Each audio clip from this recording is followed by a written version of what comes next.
Thank you.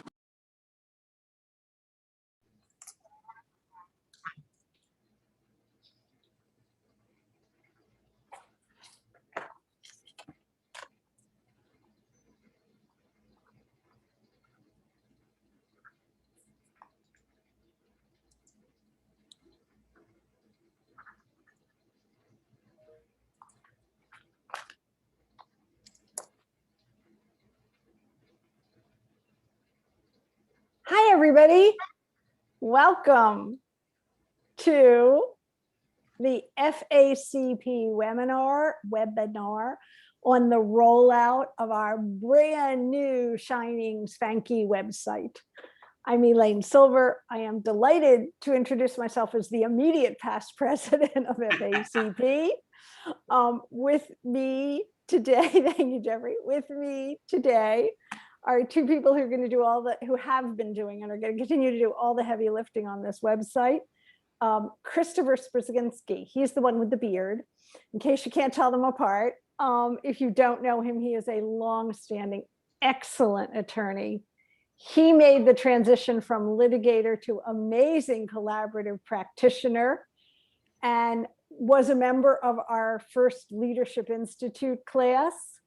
And most exciting, he was just appointed to become a judge in the 18th Circuit, Seminole County. So he is going, I see applause, thank you guys. He is going to take his expertise, his heart, his sense of justice and equity, his passion for doing right by people, and his love of collaborative into the judicial world. We could not have a better friend there. He is also in his sleep going to take the helm. This was on track before he knew about the judgeship. He's going to take the helm as president of Central Florida, Collaborative Family Law of Central Florida, the Greater Orlando group starting in January. And we're delighted about that. Holly, without the beard, clearly, Holly Haggerty is the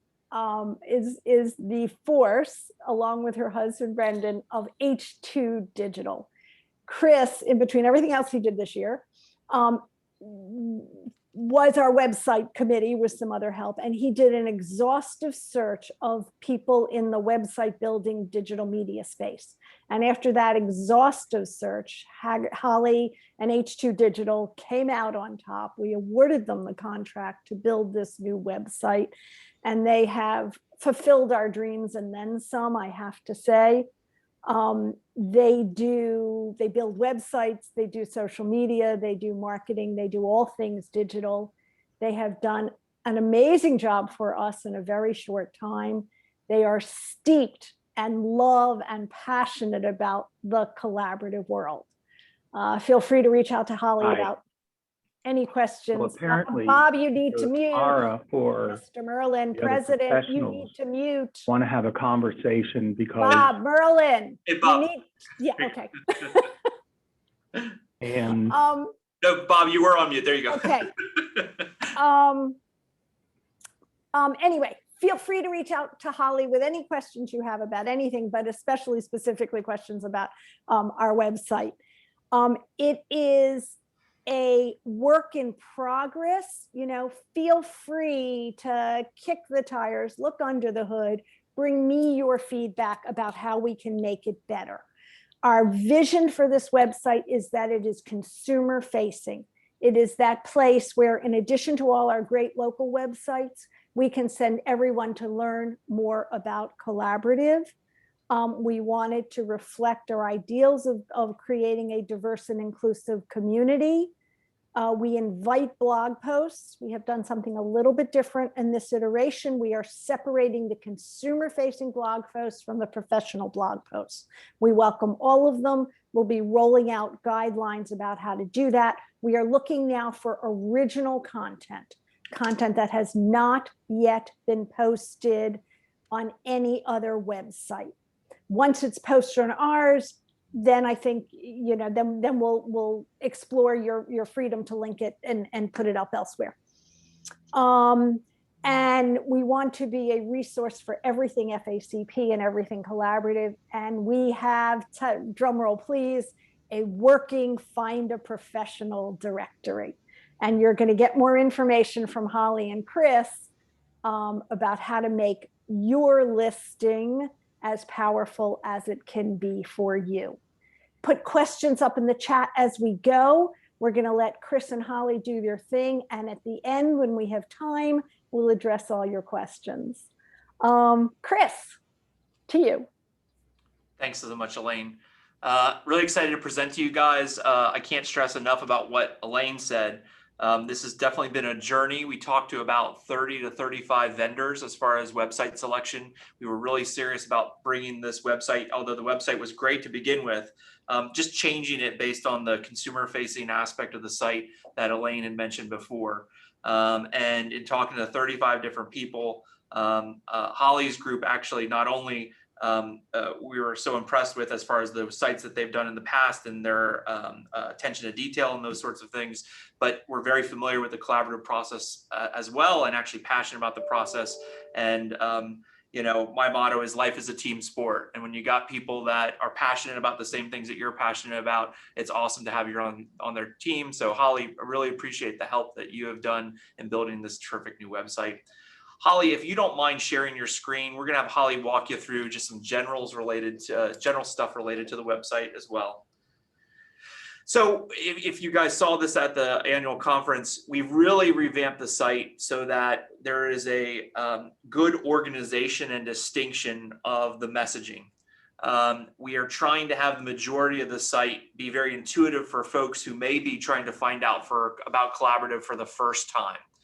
In doing so, not only have we organized the site to be more consumer friendly, but also have used language and building the site that hopefully when people are looking for a collaborative divorce or resources related to the collaborative divorce process, we start hitting on Google and I don't know anyone else who uses another search platform, but any other search platform that they might be using.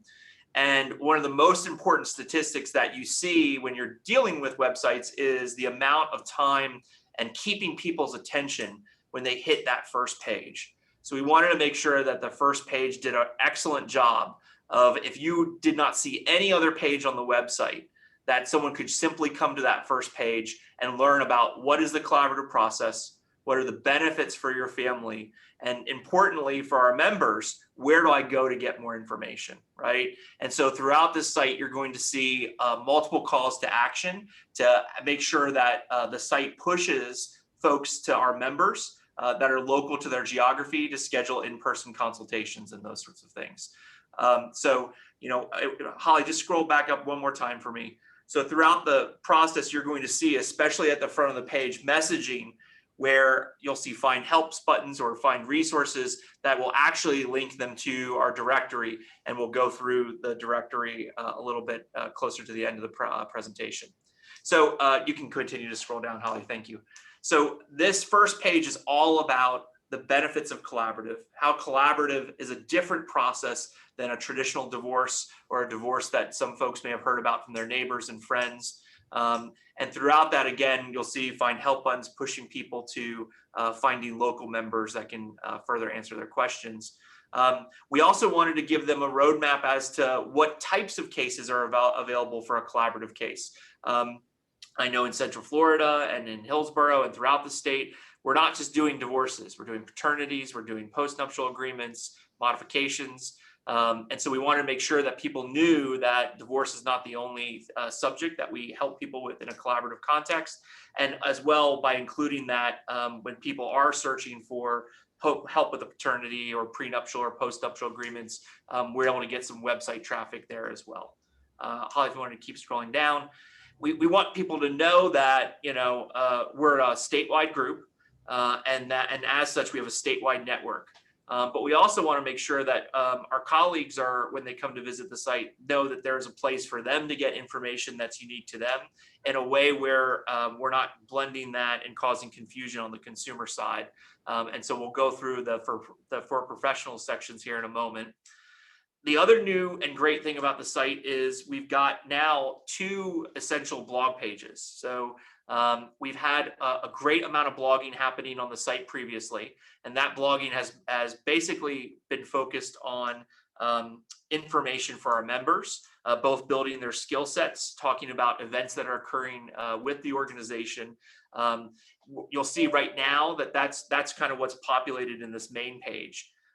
As we roll out the more consumer-friendly blogs, these will be a blend of both consumer and professional type content, but we do have standalone sections both for the consumer blog and for the professional blog as well.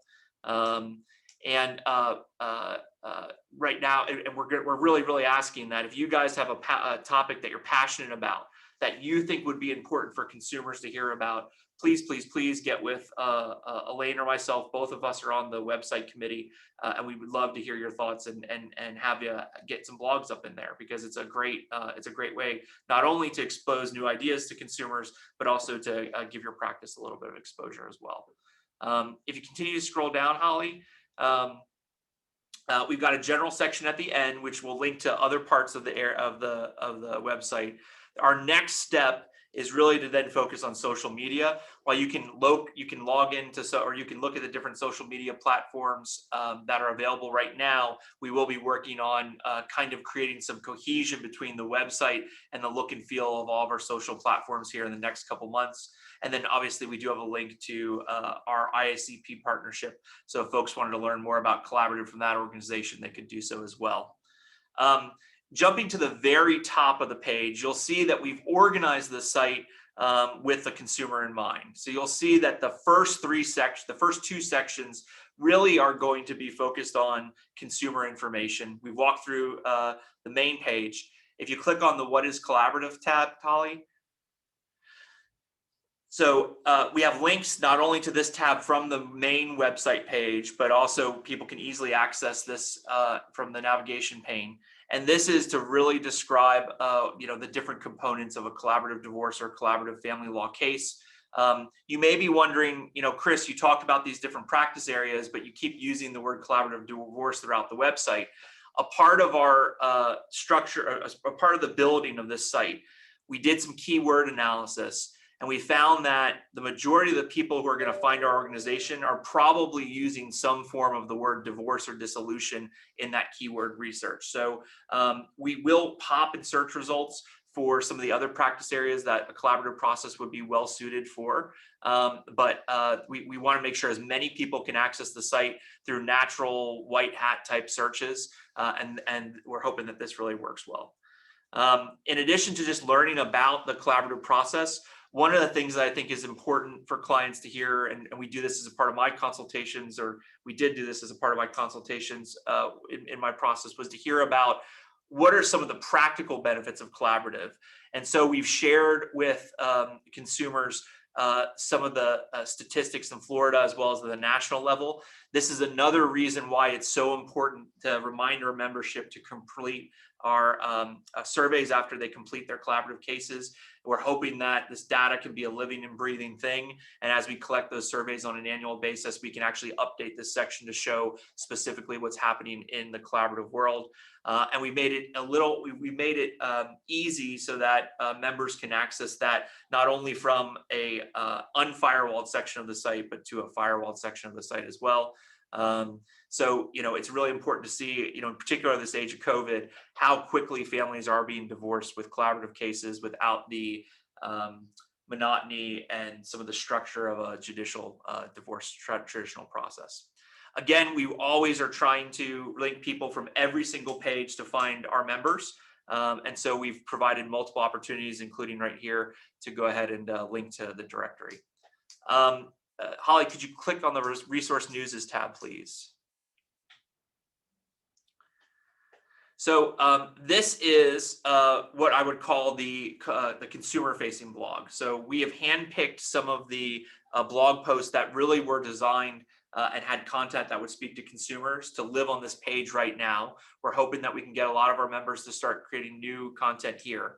But if you were to just hover over, Holly, the For Professionals navigation pane at the top of the screen, you'll see, to make sure that we're not confusing people with some of the content that's geared towards educating towards development of our members, that those now have a separate home that will live under that professional blog tab when we click on that. So this resource news is really strictly for consumers and consumer type topics. Although I would say I've read most of these blog posts in doing this website renewal, and I've learned stuff from those consumer posts too. So they're absolutely fantastic. About the FACP is more of a general tab that is designed for both consumers and for potential members. And what we're hoping to do is show that involvement in the FACP is a great way to help grow collaborative practice. We spent a lot of time on imaging. We want to make sure that our website feels inclusive, and that to show that, lots of pictures of teams, lots of pictures of different people with different types of relationships from different backgrounds. And I think we've done a pretty good job of doing that. Now I want to dive a little bit into the for professional section. So we have some information that is geared specifically for potential collaborative members, and to kind of drill down more into the specifics. So we talk a little bit about the collaborative practice statute here, and talk about the benefits of participating in the FACP a little bit more. And the benefits of not only the FACP, but just how a collaborative practice would change, the type of practice that you lead. It certainly did change my life.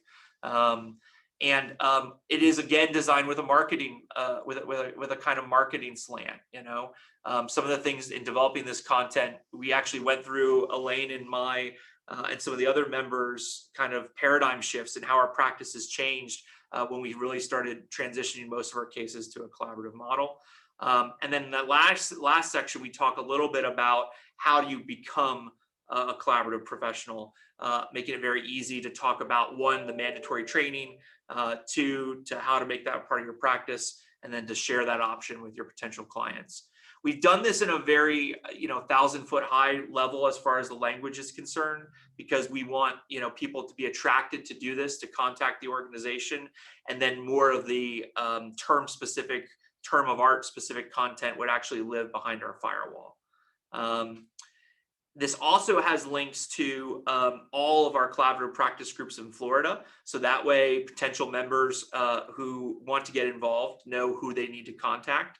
And then if there isn't a group that they see that is near them, as far as the geographies that we've identified in parentheses after the collaborative group names, they can contact our administrator, which we'll get to, the website committee, and then figure out, hey, who would be the closest resource to someone to reach out if they're interested in a collaborative practice.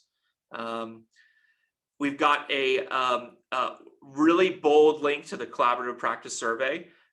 So, by clicking on that, you'll be able to go ahead and hit the Google Doc that we're hoping everybody's using at the end of their cases. And then we wanted to make sure that regardless of the fact that our training schedule will be behind a firewall, training is so important that we wanted to make sure that anyone could access that, whether they're a professional or not, so that they can see what's going on as far as opportunities to learn. Holly, if you can hover over that drop down, please. We talked about the professional blog, and if Holly were to quickly click on that, you'll see that this is definitely different content than what we've got on our consumer-facing blog, and more geared toward the professional. Holly, if you'll go ahead and hover over the navigation again for professionals. The other huge thing is, if people are interested in collaborative training, we want to make it very easy for them to locate the 2 annual trainings that occur in the state. And to also see when those trainings occur, not only on a daily basis, but the actual daily schedule. So this is a complete revamp of that. If you were to scroll down on that page, Holly, you'll see that it not only includes the calendar schedule, but an easy way to go ahead and contact the folks that are running that training. The last tab under the for professionals section, I believe, is related to intermediate and advanced trainings. This is the place where people would go to not only look at trainings that are upcoming in the future, and you'll see that right now we've only got the 2 future trainings that are at least on the document on the calendar, but there is a section outside of our firewall to go ahead and look at previously recorded trainings. For example, today's website review will be recorded and available to the members if they weren't able to see today's presentation. And this intuitively and easily links to YouTube, where we're hosting some of these videos. now I've talked multiple times about this firewall, and we're about to get into it, but you'll see at the top right-hand side of your screen under the navigation process, a Start Your Process Here button. Again, this is a call to action to that directory. We want to make it as easy as possible for folks to find collaborative people, or collaborative lawyers, allied professionals, those types of things, neutrals, by using just their geography. So we've revamped the search, and can go ahead and have anybody find themselves by geography. I don't know, Holly, if you want to type in a zip code to show how that works, but you know, if you were to type in, let's say, my zip code of, yep, there you go.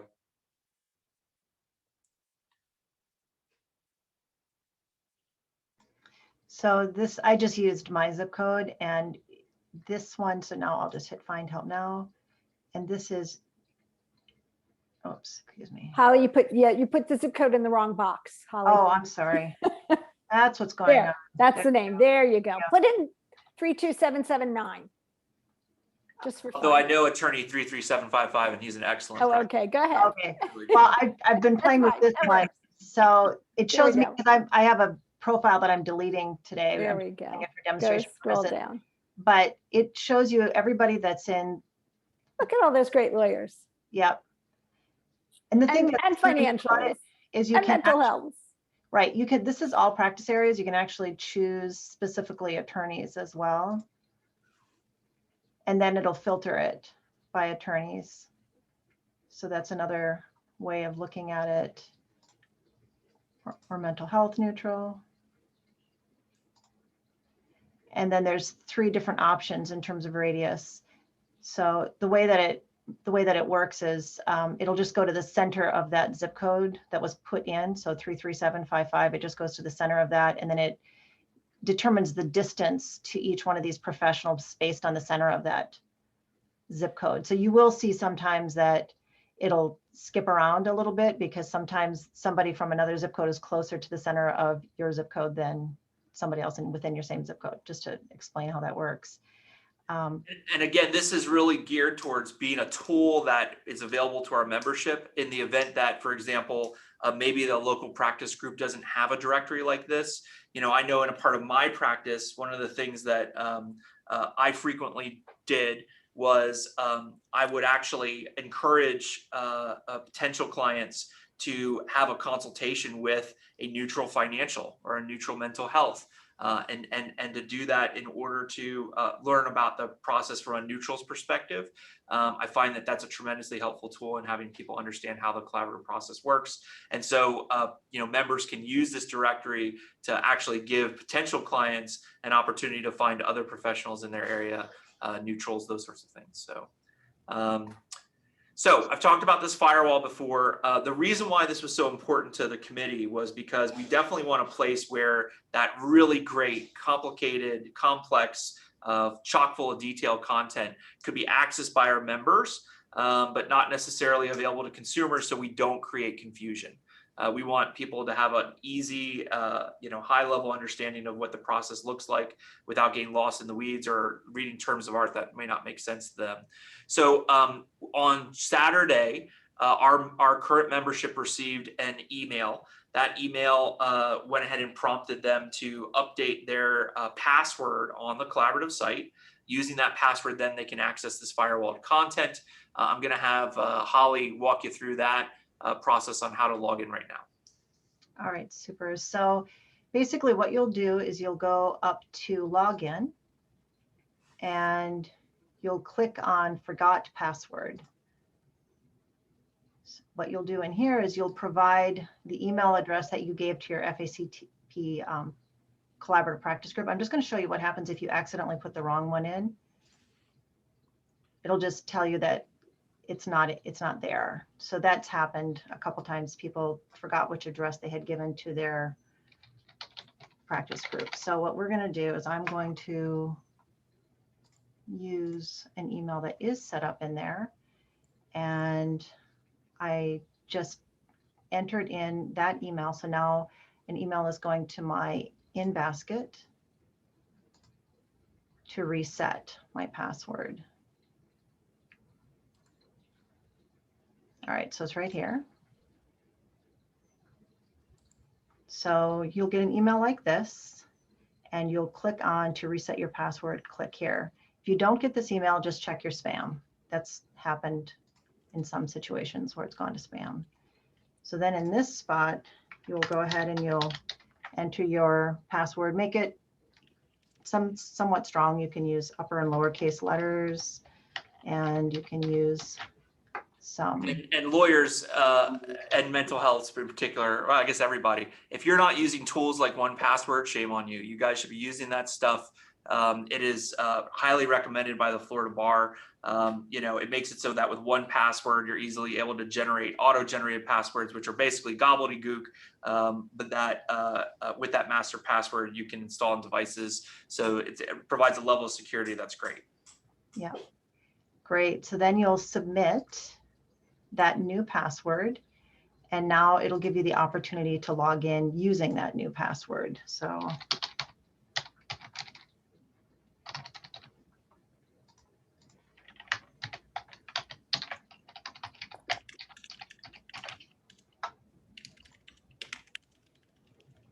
okay, so now you're in.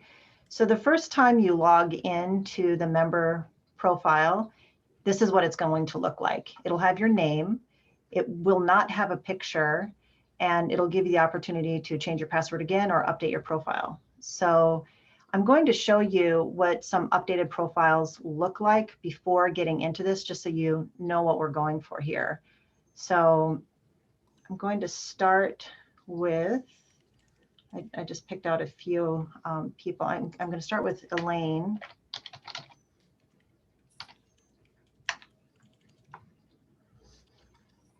All right, so this is what an updated profile looks like. So you can see we have a picture here, and we have a phone number here, the website. All of this comes from the back end.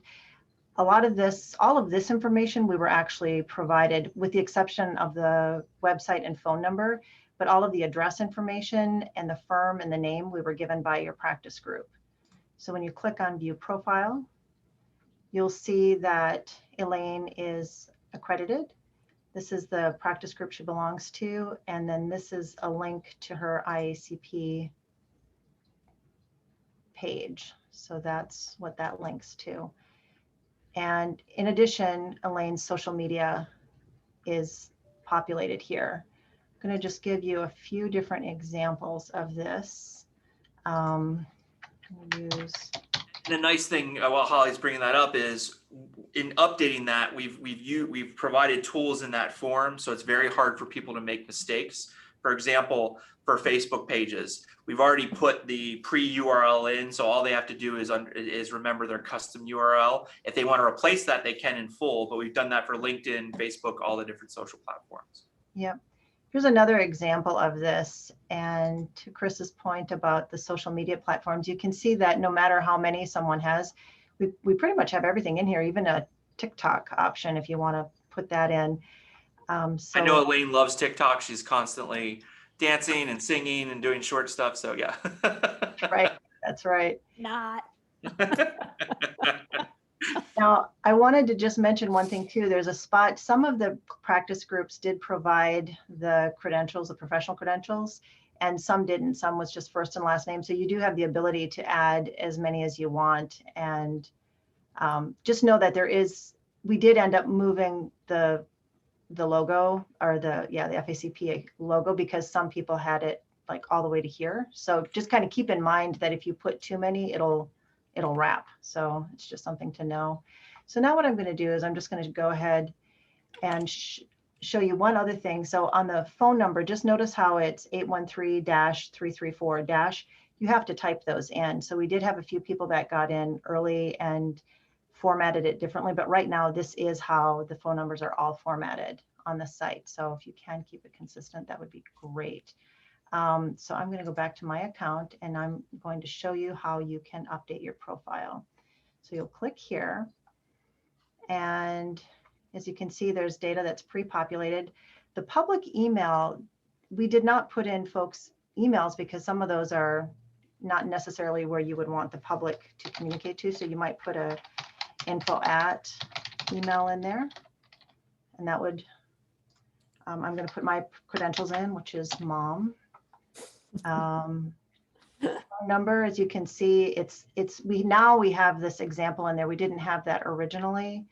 But you'll want to put those dashes in.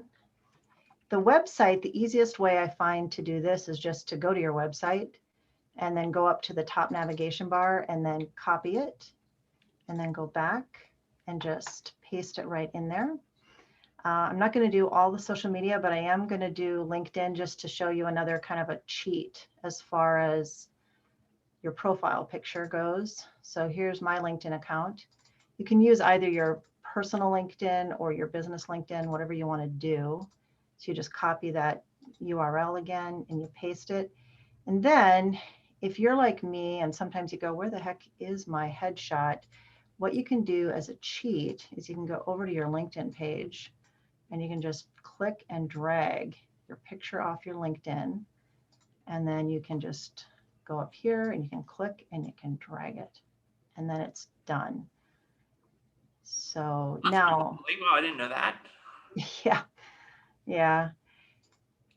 I do that all the time, actually. So anyway, but then you have a spot for your IACP membership page. Now, I am not a member of the IACP, so I'm going to be Bob. I hope you don't mind, Bob. So I am Bob today, and I am going to copy his link. And now I'm going to go back and drop that here. And I'm going to hit update profile. Now, this is not an auto saving site. This is important. If you do not click that button, whatever you put in there won't save. So just make sure you do that. And then you can view what you just did here. So here I am. And that's what it looks like. So now what I wanted to show you was this data at the bottom. So there's a few pieces of information that you are not able to update on your own. One is the login email, because your record, your unique profile is tied to that. So we had to have something that was just fixed. And honestly, if you changed your public email, you could have any email in there. This is not being used for the newsletter or anything specifically. This is just being used to log in. So in order to change that, if you wanted to change that, you would have to send an email in. The other thing is the address. You can't change your address because we have to make sure that we have the longitude and the latitude in there, because if you mess that up, you'll end up in Nepal. You have to get that right. You have to have that minus sign in the right place in front of your latitude. So anyway, so we're managing that on our side. And then the other thing is the practice group and the accreditation fields also have to be updated by the FACP administrator. So if you need any of those things changed, you just click on this button, put in your first, last, your email and your subject, and then just whatever it is that, like I've joined another practice group or whatever it might be, you can send that here. If you have any questions at all, if you have any difficulties, you can just email me. I've definitely emailed everyone who's in the system, but it's just holly@haggertydigital.com is my email address, and you're welcome to reach out to me and I will help you. There's only been two odd things that have come up. One is we did have one person who had Norton on her computer and it would not allow her to reset her password. So we just did it manually for her on the back end. And then the other odd thing that came up for one person was that because it's a new website, his security was not recognizing the domain. So they just had to add collaborativepracticeflorida.com to their domain security. And then he was able to access the site. So out of everybody that I've spoken with so far, those were the only kind of two odd issues, and everyone else has just been the email has gone to their spam or they used the wrong email. And that's pretty much it. Thanks, Holly. That's awesome. This home screen right here, now that Holly's updated her profile, this is kind of that firewalled content. So we have some repetition for the things that we thought were important to live outside of that. So you'll see that some of the training stuff is available both inside and outside the firewall. Our calendar is now firewalled behind the firewall. We've got some resources for lawyers and other neutrals who are looking for more formal information, such as the Collaborative Law Process Act, some of the forms out of our rules, the ethical standards, which we had a good presentation about it annually at this past annual convention. The accreditation process now lives within this firewalled content. And so Holly, if you could click through on that, just show. So most of these are hyperlinks to content that either already existed on the site or that we've tweaked a little bit to fit into this new site structure. I know that some of the things we're going to be working on in the future is making the accreditation process a more online friendly process as far as getting data collected for folks who are applying. So that's definitely in the works. If you can jump back, Holly, for me, please. If you're interested in doing a pro bono case, a way that we can connect our professionals to finding folks in their geography who would be available to do that. Myself, one of the best things I ever decided to do was to apply for the Leadership Institute. It was fantastic. And I've met a bunch of people on this call too through that process. How to get information about that application process is also under a firewall. And then things to get involved with. So if our members have ideas for a live training or virtual training, if they'd like to submit a blog post or join an FACP board and committee, links to the different areas to go ahead and get them involved from that perspective. So, and let me just add one thing, if I may, not to interrupt your train of thought. When this training and event submission, if you are a trainer, if you've got a webinar going on, if you've got an introductory training going on, whatever it is, you use this place to submit it, and then we will add it to our calendar. Awesome. Elaine, that's what I wanted to cover. Holly, was there anything that you thought was important to bring out for the folks on the call today that I missed? Holly's shaking her head no, so I'll take that as a no. Elaine, any other thoughts that I missed? I just want to suggest that all the professionals on this page you went through it very quickly, and it makes me smile every time, and do it on your own time.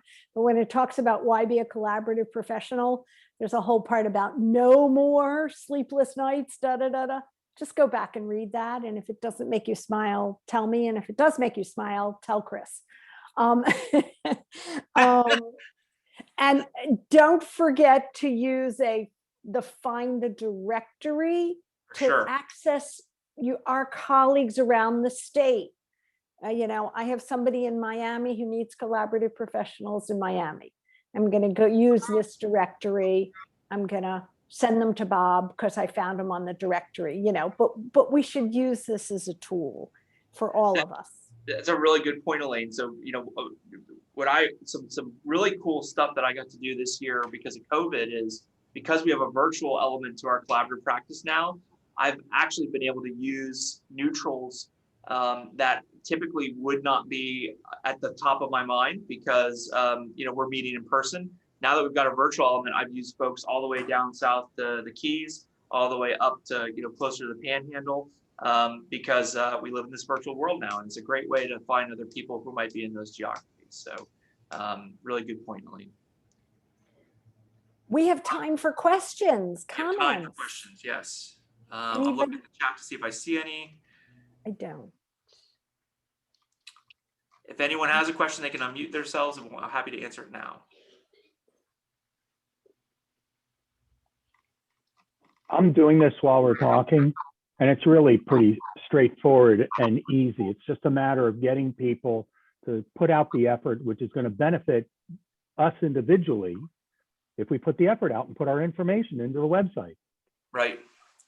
And so, I was actually talking to Holly before this call about, getting to the committee some statistics as to who's actually clicking on the links through the emails that we're sending. We more than likely will be sending an update email to make sure people understand the benefit of a profile. I know in my local practice group, we have this directory structure as well. And I use it for everything. I even use it for when I'm sending letters to clients or to other spouses about the collaborative process after a client's already retained me. A place to go to find other folks who have the same value system that I do, or that share the same type of practice style that I do. So there's so much benefit to having folks put their information out here.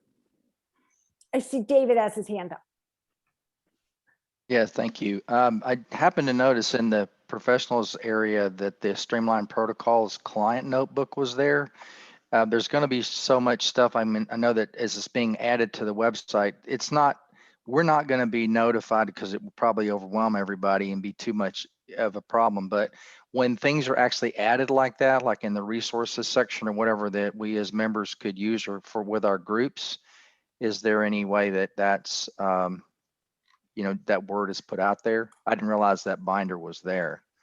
I think that's a great point, David. So we are in the when we're looking forward, one of the things we want to share you guys with is what's next, right? So obviously this is a brand new site. We are looking at, for example, potentially having you know, certain types of forms under the resources section that would be more related to, I guess, you know, practical parts of practice. So things like potentially sample collaborative participation agreements and written communication agreements. I think when we have big rollouts of content, David, the thought would be to use our messaging platforms to talk to the membership about, hey, have you been on the website recently? Check out these new options. The great thing about Holly is not only did Holly design our website, but she's going to be providing support services to our great administrator, Brittany. And so as a part of that, we're going to be looking at not only when new content comes out, how does that get communicated, just like we did the username and passwords. So that point is it's a great not only question, but a point as well. And I think that that's a fantastic idea. So when we got big stuff coming out, it's a great opportunity to re-engage our membership. And one thank place we might do that, Bob, is going to be continuing the monthly newsletter. There might be, Bob, a you know, website update section of the newsletter on a regular basis, and that just might be a place where people can go to look for that information. And let me stop you before you move on. You're chair of the website, so I'm happy to include that. Absolutely. We will send you something to include in the website on a monthly basis. It's perfect. And I see people from all over the state on this call. So please, you know, this webinar will be recorded. So you can either, you know, I'm going to charge each of you, thank you for being here, but also to be ambassadors to your local groups about what this is and how it's working and how everybody, you know, in your communities can make use of it, whether it's, you know, do an announcement at your next development group meeting or your next big practice group meeting or wherever it is. And yeah, they'll be able to find this webinar on the website if they want the long version.